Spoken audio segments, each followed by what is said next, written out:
In this video, we are going to see how we can enable the non-printing characters. So for example, if we have given some spaces in the document like this, or if we have given some extra spaces like this, these are all non-printing characters. Non-printing characters means that they are there, but they are not shown because these are usually created by enter, the tab button, and all the other non-printing characters which do not show up, but it determines the spacing.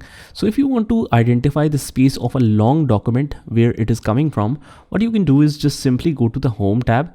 In the home tab, I'll go to the printing characters, and then when I enable this, you can see all the printing characters. This sign represent enter. So whenever we press enter like this, you can see all of these characters are generated. When we press tab, it will be represented by arrows. When we press space, it is represented by dots. So all the spaces between each word as well is identified as a dot.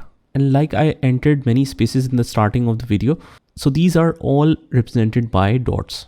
So it's easier to find out whenever you have some extra spaces and you're unable to identify where it is coming from. You can just turn on the non-printing characters and you are good to go.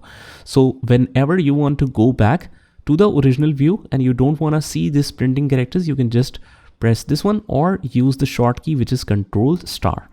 So to turn off the printing characters again, I'll go to home tab and click this, and now you are good to go. So you can follow along by using this assignment that I will attach with the link of this video. Just try it by yourself, and I will see you in the next one.